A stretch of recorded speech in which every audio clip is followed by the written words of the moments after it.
Do you believe that economic development deals with tax credits, incentives, etc. are necessary and useful for Michigan's communities? In some cases they are, but they can't be your go-to strategy. So you can't make up for a bad environment by offering a tax incentive.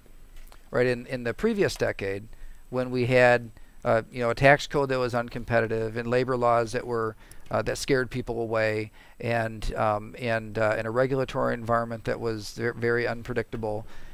So the idea was, hey, I know all of these things make it really hard to operate here, but if we pay you, will you come? That was kind of the way that economic development was done before. It doesn't work. We did as much or more economic development incentives as anybody else in the country, yet our economic performance was worse.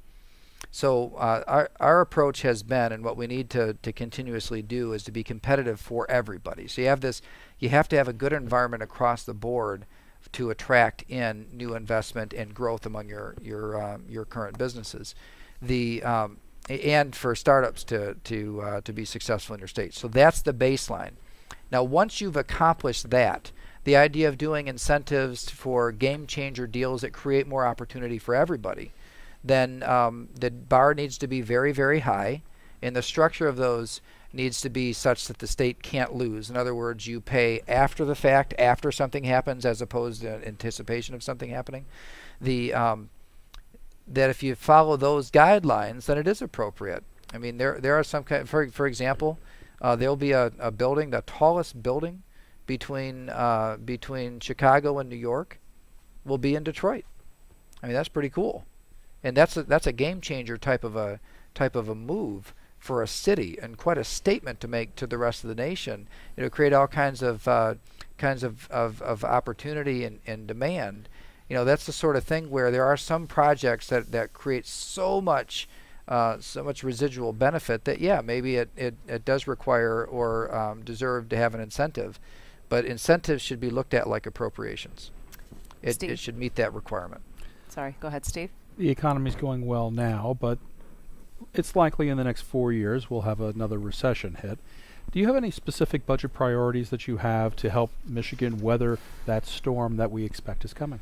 Well, first of all, I would never go into a period of time with like a defeated attitude, like it's inevitable just because we've had so much growth in the past that we're bound to have a downturn.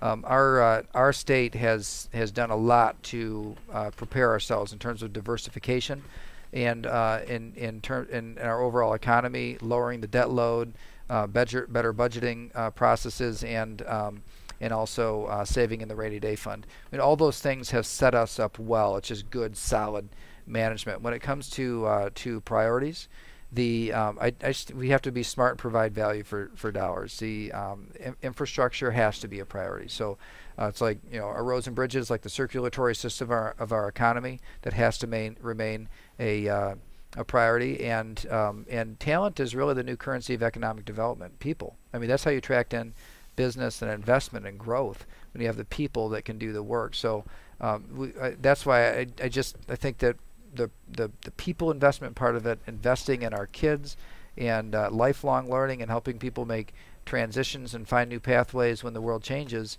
it's essential. You can't let that slide.